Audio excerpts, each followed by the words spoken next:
If there's one thing I've learned when I experience pieces of media, it's that, shockingly, people tend to interpret things very differently, which I always hope to perceive as good.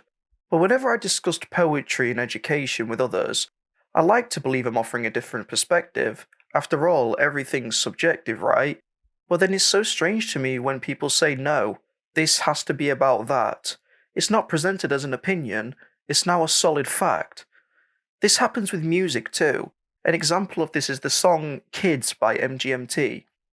I remember in a class in college where we discussed this song, and people adamantly believed this song was about climate change. I don't believe it's about climate change. My opinion on the song is that it's about childhood trauma, the innocence of youth, unknown corruption, and as the song says, taking only what you need from it to not perpetuate the cycle. So why did they believe it was about climate change? Because genius lyrics told them that. I then asked them what they thought about Hey Ya by Outkast, and the answer was, it was a banger. Which it is, but then I asked them, what is it about? And the response was, I don't know, it's just a dance song. I'm not saying everyone has to pay attention to the lyrics, but with some people they don't seem to be seeking meaning themselves. Where am I going with this? If you've read the title of the video, you'll say, Zed, are you okay? Did you upload the wrong video? No, not at all. We'll get there, don't worry. Don't Hug Me I'm Scared is a series of strange, seemingly abstract parodies of children's shows. The format is usually that a peculiar character appears to the pre-existing group, which consists of an anthropomorphic dog, a red spaghetti adult, and a yellow, possibly dumb child. The character that appears then starts to talk about a concept. Now, concept is a core word I'm going to use in this video, and ties what I'm going to discuss together. Originally, Don't Hug Me I'm Scared had 2 videos on creativity and time before the group behind the videos started a Kickstarter to make another 4 videos. After the first 2 were released, theories already were developing on what DHMIS is all about, and the general consensus is that it's about the media. If you watch any old DHMIS theory video, it points to the same thing. Media, the world, your thoughts, you're controlled by the media, dear me, it's blasphemous.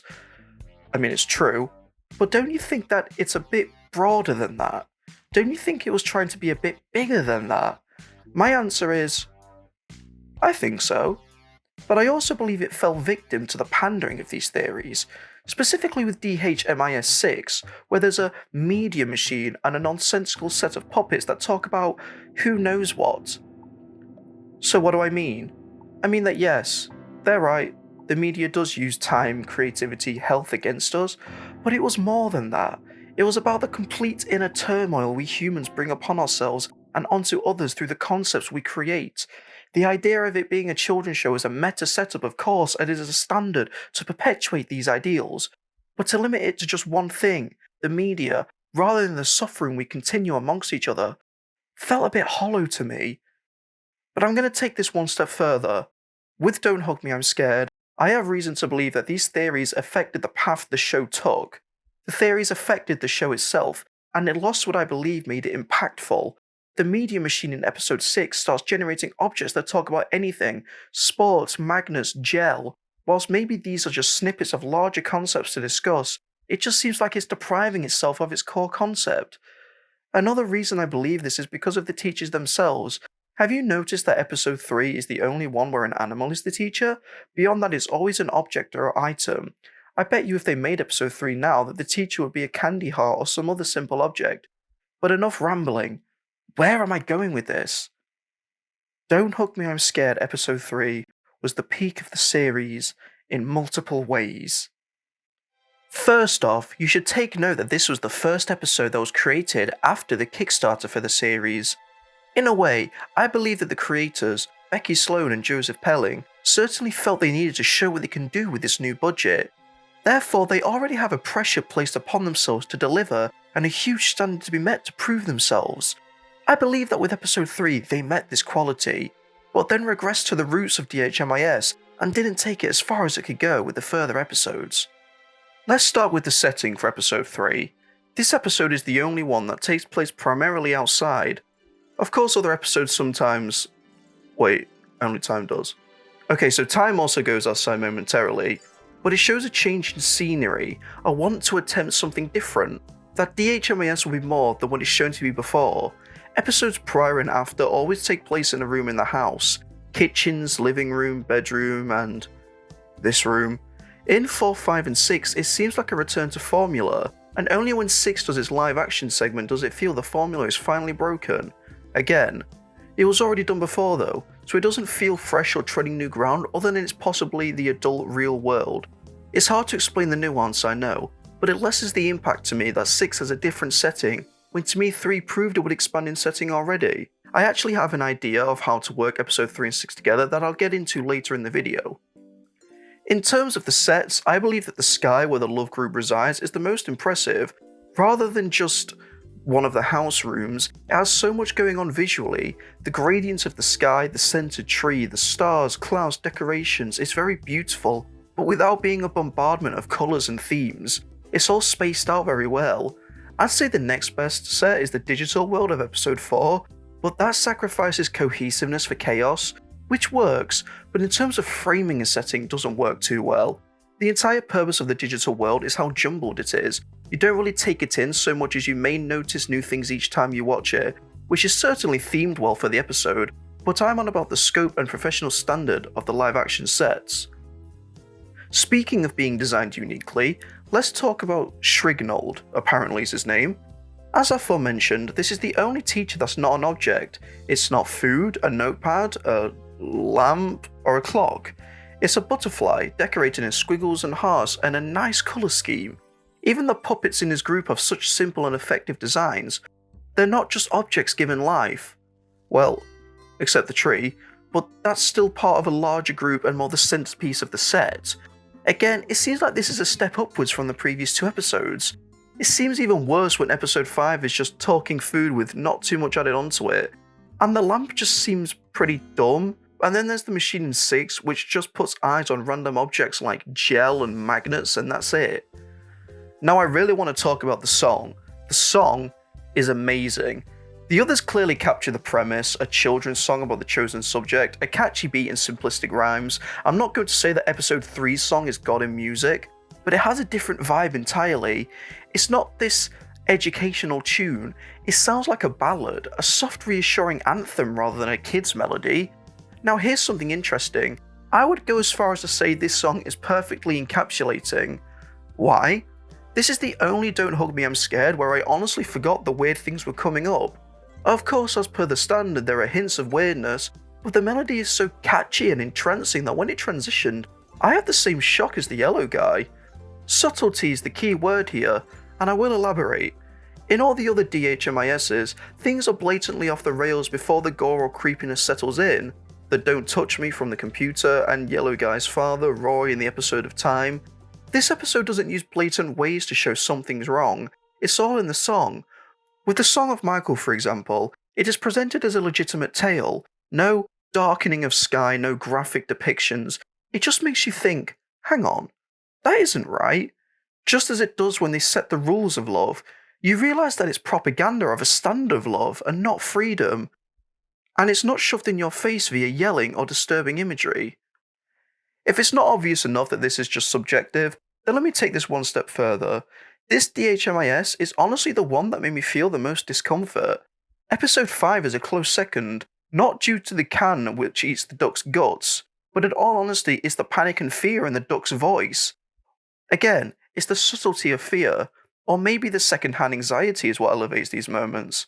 Alongside the stilted phone ringing and warping of scenes in episode 5, it's not just shock gore, it's atmospheric use of fear, the playing on your brain that something isn't right. If you ask most people what's the best part about horror, it's always either the unknown or the atmosphere.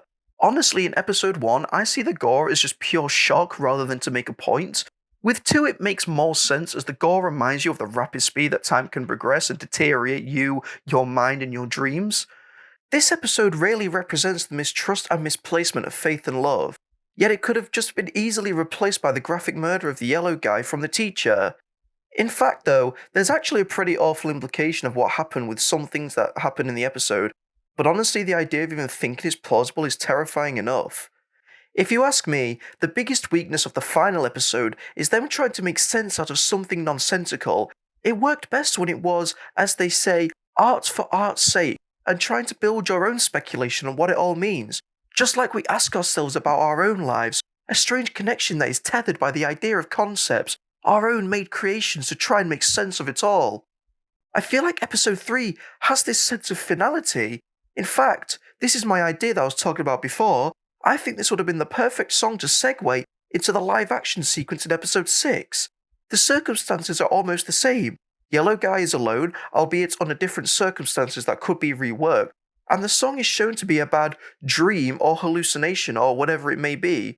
With how different the teacher is, an animal instead of an object, this episode could have been about Yellow Guy leaving this twisted TV show world now that he's alone, and he seeks new meaning in this love cult, only to realize it's just as bad, but in a different way, manipulation, rather than the harm of the body that we see in the other episodes.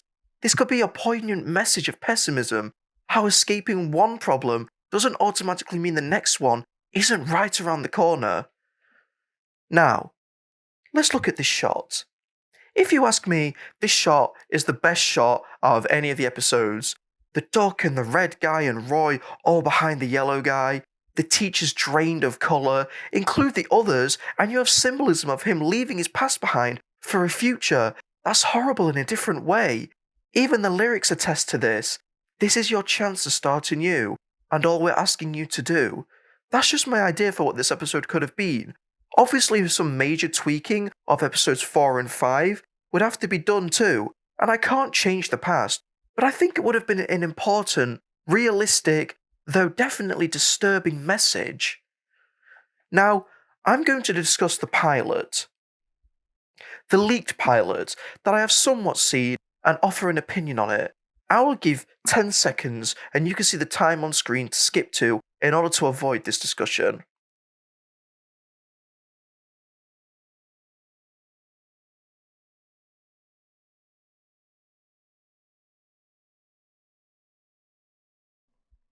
Okay, you ready?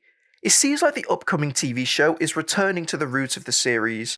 It has mishandled security, whilst also offering a truth on the positive side of it all, which I think is a great step up. The setting too allows for a lot more creative freedom with the songs, environments, and characters. I hear people say that it may be a prequel because it's setting up events for the YouTube series. Personally, I think this is the worst route that could be taken. I don't think this needs a tight overarching narrative. It would work best as a jigsaw puzzle with the pieces spread across the series that the viewer not only has to put together themselves, but also describe this Rorschach picture that they get at the end. Don't Hug Me, I'm Scared is an amazing show, and episode 3 showcases the progression that should have been expanded on within the last 3 episodes. I'm not saying different is good, but I'm not saying that experimentation has to be bad, and I think it worked so well that 3 is an absolutely underrated episode and a positive misdirection for the series. So there you have it, my incoherent thoughts on DHMIS, episode 3, and the idea of thinking for yourself when it comes to the meaning of the art that you consume.